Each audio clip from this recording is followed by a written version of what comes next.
राम भक्ति में डूबे देवभूमि देहरादून में आयोजित शोभा यात्रा में शामिल हुए मुख्यमंत्री पुष्कर सिंह धामी। राम के जयकारों से गूंजा शहर।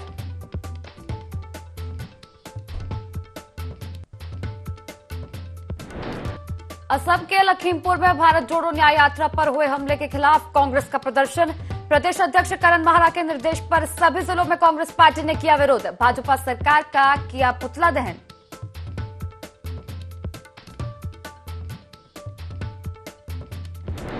बाईस जनवरी को हरिद्वार में होगा दीपोत्सव। हर की पैड़ी पर जलाएंगे 1 लाख दिए। दीपोत्सव कार्यक्रम में शामिल होंगे मुख्यमंत्री पुष्कर सिंह धामी।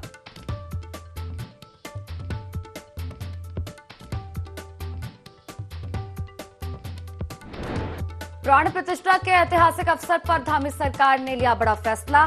पवलगढ़ कंजर्वेशन रिजर्व का नाम बदलकर किया सीतावनी कंजर्वेशन रिजर्व। माता सीता से है नाता।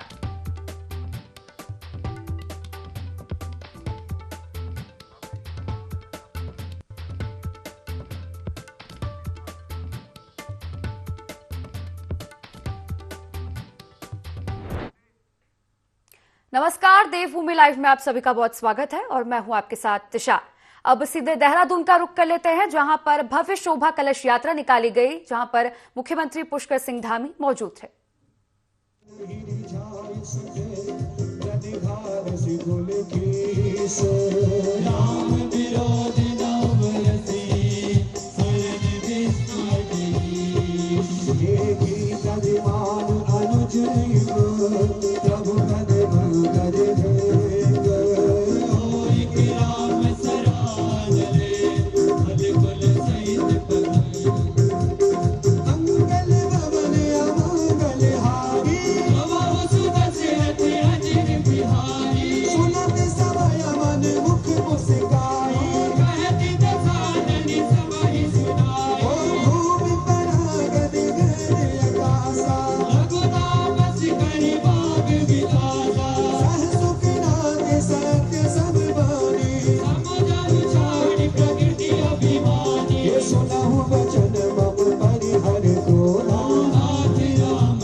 जब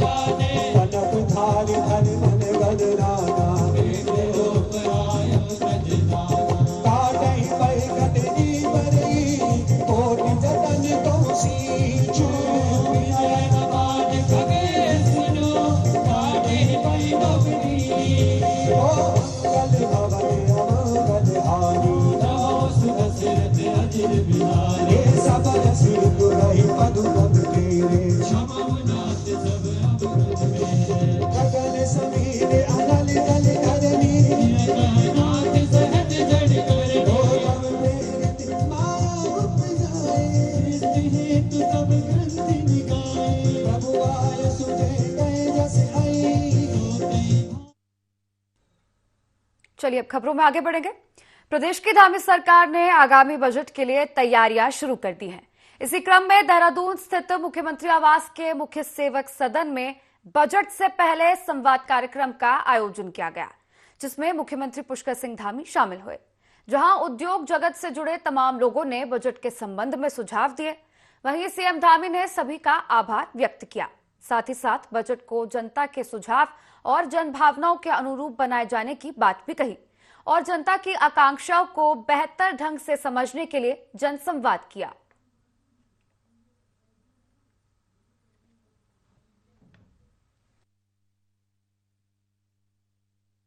सिंह रावत जी ने उत्तरकाशी पशुपालन जो भेड़ पालन करने वाले हैं, दुष्यंत रावत जी ने डेयरी पालन करने वाले, डॉक्टर आलोक जी टेहरी वाले, कुंदन सिंह पवार हॉर्टिकल्चर, विवेक भारती जी ने जो सगंध की खेती के संबंध में अपने सुझाव दिए हैं। अन्य भी आप सब लोगों के बहुत सारे सुझाव यहाँ होंगे, लेकिन सभी के सुझाव हम लोग सुनना भी चाहते थे, लेकिन नहीं सुन पा रहे हैं।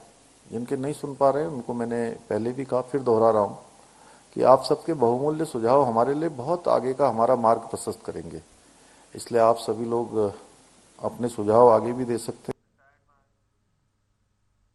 कांग्रेस के राष्ट्रीय अध्यक्ष मल्लिकार्जुन खड़गे 28 जनवरी को उत्तराखंड दौरे पर रहेंगे और राजधानी देहरादून में बूथ स्तर के कार्यकर्ताओं से संवाद करेंगे।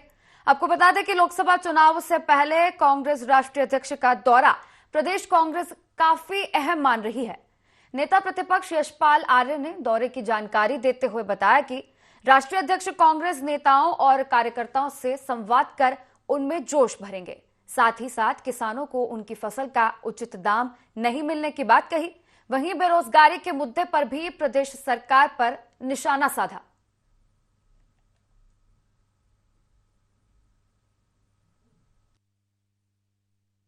आदरणीय मल्लिकार्जुन खड़गे जी का देहरादून का दौरा प्रस्तावित है।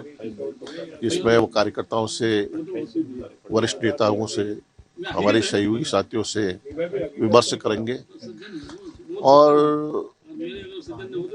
अपना मार्गदर्शन देंगे, उनका संदेश देंगे और निश्चित रूप से चुनाव की दृष्टि से हमारे लिए बहुत महत्वपूर्ण होगा। यह प्रदेश 1,00,000 करोड़ के कर्ज में डूबा हुआ प्रदेश, डबल इंजन की सरकार। यहाँ पर किसानों की आय दुगनी करने की जो बात कही थी 2022 में, आज किसानों की आय दुगनी नहीं। उत्तराखंड अपनी संस्कृति और सौंदर्य के लिए विश्व विख्यात है, जहां प्राकृतिक सुंदरता के अलावा आस्था का केंद्र चार धाम यात्रा भी है। देश ही नहीं, विदेशों से भी लाखों की संख्या में श्रद्धालु चार धाम यात्रा और मां गंगा में आस्था की डुबकी लगाने के लिए आते हैं। वहीं उत्तराखंड में स्वास्थ्य सुविधाओं की कमी के कारण पर्यटक और स्थानीय लोगों को परेशानियों का सामना करना पड़ता है और इसी को देखते हुए प्रदेश की धामी सरकार स्वास्थ्य सुविधाओं को दुरुस्त करने के लिए राज्य सरकार 3,000 नर्सिंग अधिकारियों की नियुक्ति कर रही है, जिसके प्रथम चरण में 1,376 नर्सिंग अधिकारियों को नियुक्ति पत्र दिए गए हैं। साथ ही इस साल 11,000 नौकरियों का आश्वासन भी दिया गया है।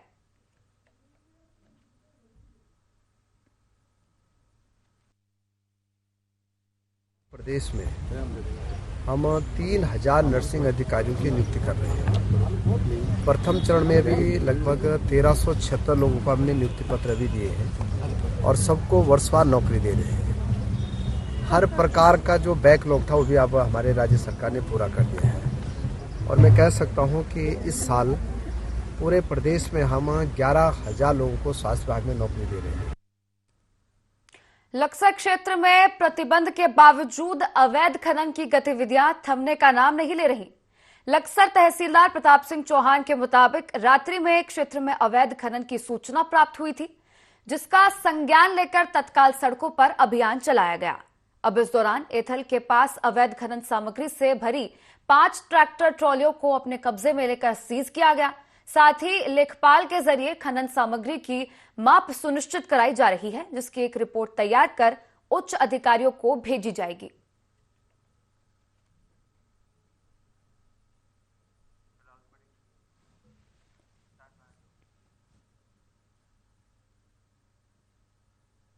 माता सुरकंडा देवी के उपासक अजय बिजलवाण ने श्री रामलला की प्राण प्रतिष्ठा पर सभी दलों से राजनीति न करने की अपील की है। उन्होंने कहा कि इससे सनातन धर्म का अनादर होगा और दूसरे धर्म के लोग इसका फायदा उठाने की कोशिश करेंगे। उन्होंने कहा कि शंकराचार्य के बयान को लेकर विपक्षी दल जमकर राजनीति कर रहे हैं। राजनीति से ऊपर धर्म गुरु हैं, उनके बयान को लेकर राजनीति करना ठीक नहीं है। वहीं उपासक अजय बिजलवाण ने शंकराचार्य के दिए बयानों के बारे में जानकारी दी।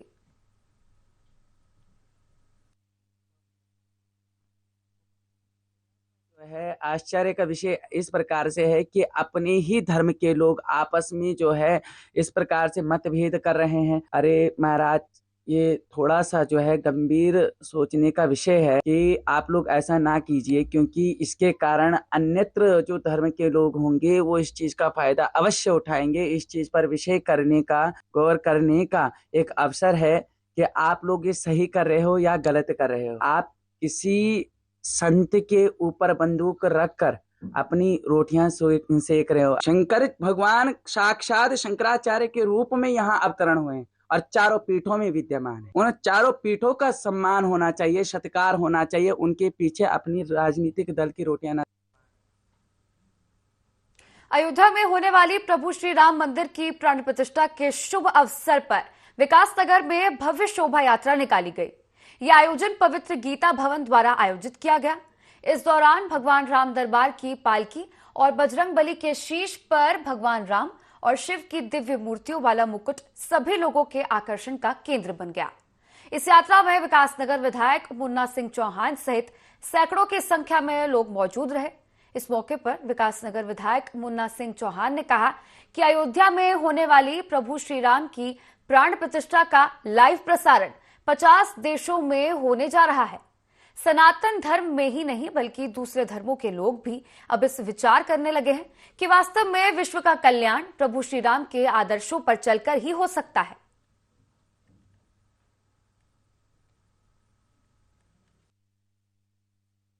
श्री राम के प्राण प्रतिष्ठा का जो कार्यक्रम है 22 तारीख को, 16 तारीख से अलग अलग चरणों में, और पूरा विश्व में, भारत ही नहीं कहूँगा, पूरा विश्व राममय है।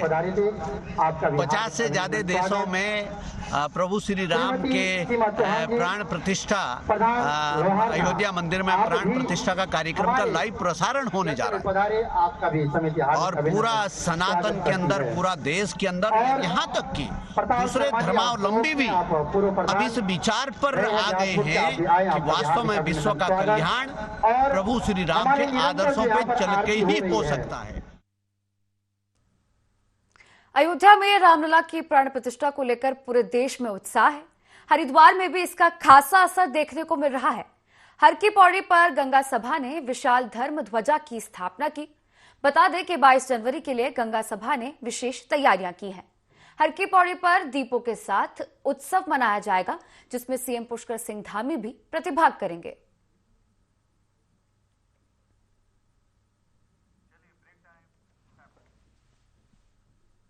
ऐतिहासिक नगरी बागेश्वर में चल रहे उत्तरायणी कौतिक का रंगारंग कार्यक्रमों के साथ समापन हो गया। उत्तरायणी कौतिक के संचालक जयंत सिंह भाकुरी के मधुर आवाज और उत्तराखंडी लोक कलाकारों ने बागेश्वर में समा बांधे रखा। मेलार्थियों में काफी उत्साह रहा। भव्य आयोजन के लिए मेलार्थियों ने रात के स्टार नाइट के आयोजन के लिए जिलाधिकारी बागेश्वर अनुराधा पाल का धन्यवाद दिया।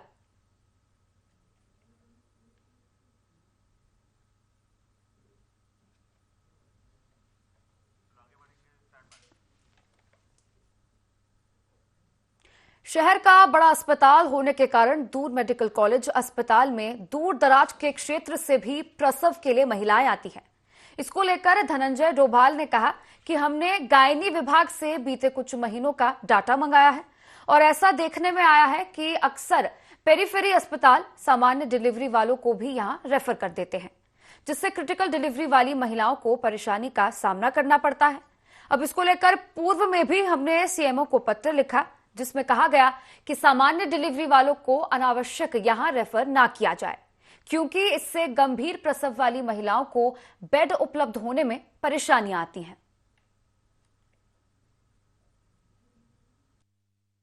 अस्पताल में जो आने वालों की संख्या है और जो बाहर से रिफर होकर आते हैं उसकी संख्या में जमीन आसमान का अंतर होता है। बाहर से बहुत ज़्यादा मरीज आते हैं, लेकिन उनमें से कई लोगों की नॉर्मल डिलीवरी भी होती है, जिनका कि नंबर काफ़ी ज़्यादा है। तो उसके लिए गायनी डिपार्टमेंट को बोला गया है कि एक डाटा देंगे हमें पिछले 2 महीने 3 महीने का, और जिसके बारे में पूर्व में भी सीएमओ साहब को एक लेटर लिखा गया है कि कम से कम जो पेरिफेरी हॉस्पिटल है उनको निर्देशित किया जाए कि जो नॉर्मल डिलीवरी है उनको अपने स्तर पे ही उसका निस्तारण करें, क्योंकि एक बार अगर हमारे अस्पताल आते हैं तो जो सीरियस मरीज है उनको बिस्तर मिलने की असुविधा और डॉक्टरों की कमी के चलते उनको प्रॉपर इलाज नहीं मिलता, उसकी भी शिकायतें मिलती हैं। तो इन सब चीज़ों को हम अंकुश लगा सकते हैं अगर वो पेरिफेरी में ही उनका प्रॉपर ट्रीटमेंट मिल पाए। अयोध्या में होने वाले भगवान श्री रामचंद्र की प्राण प्रतिष्ठा को लेकर पूरे देश में उत्सव का माहौल है और मंदिरों में धार्मिक कार्यक्रमों का आयोजन कराया जा रहा है। अब इसी कड़ी में प्राथमिक स्कूल खाल के बच्चों ने ग्रामीणों के साथ मिलकर भगवान श्री रामचंद्र जी की भजन कीर्तन कर शोभा यात्रा निकाली। इस दौरान ग्रामीण महिलाओं के साथ अन्य शिक्षक गण भी मौजूद रहे।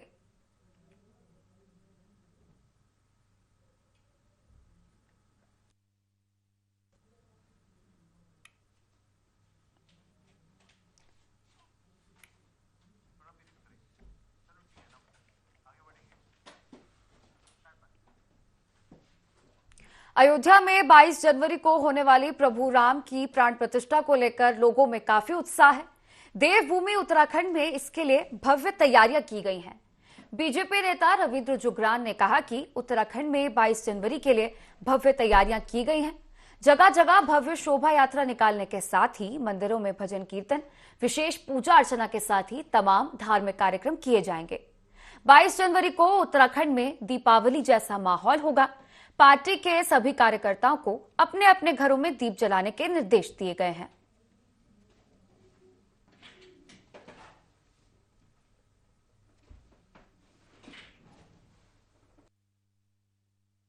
पुरुषोत्तम भगवान श्री रामचंद्र जी का उत्तराखंड में भी आवागमन हुआ। यहाँ भी उनके जो हैं ऐतिहासिक जो हिस्टोरिकल फैक्ट्स हैं वो बताते हैं कि राम जी कहाँ कहाँ गए, उन्होंने कहाँ कहाँ पूजा करी, सीता माता का यहाँ मंदिर है। तो उत्तराखंड में तो स्वाभाविक है और ये देवभूमि है, लोग आस्थावान हैं, धर्म भीरू हैं। 22 तारीख का प्लान यही है जो पूरे देश में है। भव्य शोभा यात्राएं निकल रही हैं, मंदिरों में साफ सफाई का क्रम लगभग पूरा हो गया है, लोगों के घर पे श्री राम जी की पताकाएं लहर रही हैं। तो उत्तराखंड में उत्साह है, उत्तराखंड में वो सब कुछ है जो अयोध्या में। उत्तराखंड में बीजेपी रामलला के प्राण प्रतिष्ठा समारोह को भव्य बनाने की कवायद में जुटी है। मंदिरों में कई तरह के आयोजन किए जा रहे हैं। पार्टी के प्रदेश अध्यक्ष महेंद्र भट्ट पहाड़ी क्षेत्र के भ्रमण पर हैं, जहां वे मंदिरों और अन्य क्षेत्रों में होने वाले आयोजनों को लेकर लोगों को जागरूक कर रहे हैं। उन्होंने कहा कि अयोध्या में होने वाले कार्यक्रम का लाइव प्रसारण किया जाएगा।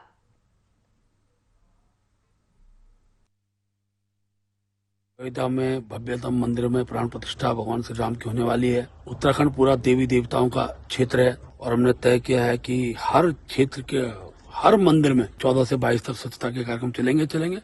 22 तारीख को भी हर गांव के अंदर जो उनका इष्ट देव है उस मंदिर में एक टेलीविजन के माध्यम से अयोध्या के अंदर जिस प्रकार का अनुष्ठान है उस अनुष्ठान को प्रत्यक्ष रूप से सबको दिखाया जाए।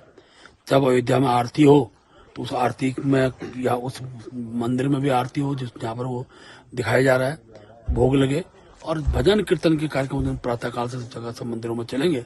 और मुझे खुशी है कि आज हम लोग जो नागपुर पट्टी का प्रसिद्ध मंदिर नागनाथ मंदिर है उस मंदिर में मेरा आना हुआ है। और ये मंदिर पौराणिक मंदिर है और यहाँ से मैसेज के आसपास के गांव देवस्थान है, देवर है, वहाँ की सब बहनें होते हैं यहाँ पर जागरण के कार्यक्रम करेंगे। और मुझे खुशी इस बात की भी है कि यहाँ के पूज्य संत महाराज जी ने कहा कि उस दिन सबका यहाँ पर भंडारा भी होगा, तो एक अच्छा कार्यक्रम यहाँ पर रहने वाला। खबर लक्सर से है, जहां अयोध्या में रामलला की प्राण प्रतिष्ठा से पहले विश्व हिंदू महासंघ द्वारा राम भजनों की धुन पर लक्सर में भव्य शोभा यात्रा निकाली गई। यात्रा में सैकड़ों पुरुषों और महिलाओं ने प्रतिभाग किया। बता दें कि 22 जनवरी को अयोध्या में भगवान राम की प्राण प्रतिष्ठा से पहले लक्सर से लेकर देहात क्षेत्र में तैयारियां चल रही हैं। शोभा यात्रा भी निकाली जा रही है। शोभा यात्रा के माध्यम से लोगों से अपील की जा रही है कि आने वाली 22 जनवरी को प्राण प्रतिष्ठा के दिन सभी लोग भगवान श्री राम के आगमन पर दीपावली के रूप में उत्सव मनाएं।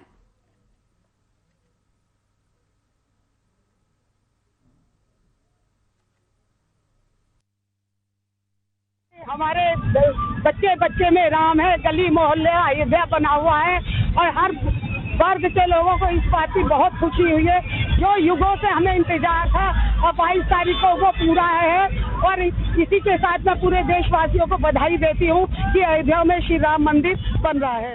ये हमारे राष्ट्रीय पूर्व अध्यक्ष आदित्यनाथ योगी जी का आदेश था कि 22 तारीख से पहले सब जगह जो भी संगठन है हमारे विश्व हिंदू महासंघ के सबको भव्य यात्रा निकालनी है और हम उसी का योगी जी का आदेश का पालन कर रहे हैं और ये विश्व हिंदू महासंघ की हरिद्वार जिले में सबसे भव्य यात्रा निकाली जा रही है। 22 जनवरी को अयोध्या में राम मंदिर प्राण प्रतिष्ठा की भव्य तैयारियां हो चुकी है। प्राण प्रतिष्ठा समारोह के बाद भाजपा ने लोकसभा चुनाव की जीत को लेकर माइक्रो प्लान अब तैयार कर लिया है। कांग्रेस पार्टी के प्रदेश अध्यक्ष करण माहरा ने भाजपा की मंशा पर सवाल खड़े किए हैं। उन्होंने कहा कि भाजपा क्या करने जा रही है इस बारे में कोई कुछ नहीं बता सकता, क्योंकि भाजपा चालाक पार्टी रही है और भगवान राम के नाम को राजनीति के लिए इस्तेमाल कर रही है। माहरा का कहना है कि जिन लोगों ने भगवान राम के लिए कोर्ट में लड़ाई लड़ी वे लोग बाहर हैं, लेकिन बीजेपी के कुछ चाटुकार लोग और भाजपा के कुछ संगठन सामने आ गए हैं।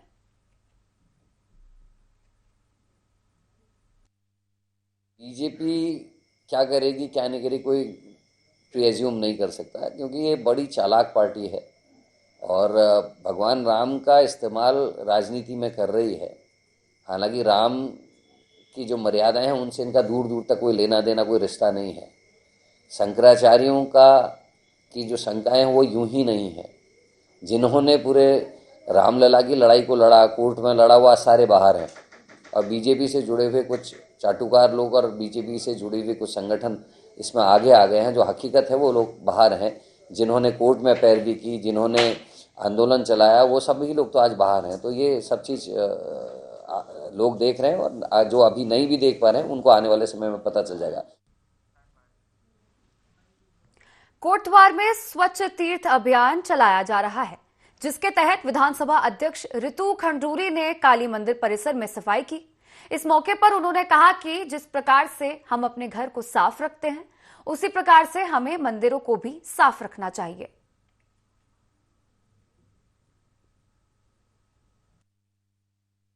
स्वच्छ तीर्थ अभियान के तहत आज हम लोग काली मंदिर पहुंचे हैं और यहाँ पर हम लोगों ने मिलकर सबने आज स्वच्छता का कार्यक्रम किया है। ईश्वर प्रभु के पास सब पहुंचे हैं, मंदिरों की स्वच्छता कर रहे हैं। आज काफी दिनों से कोटद्वार में सभी बहनें भाई लगे हुए हैं अपनी मंदिरों की स्वच्छता करने में, मंदिरों को साफ करने में। स्वच्छता तो हम हर समय पूरे इलाके की करते हैं, लेकिन मंदिरों को भी स्वच्छ रखना चाहिए और इससे हम लोग बहुत कुछ सीखते हैं, समर्पण सीखते हैं, झुकना सीखते हैं। तो बहुत अच्छा एक ये योजना चल रही है।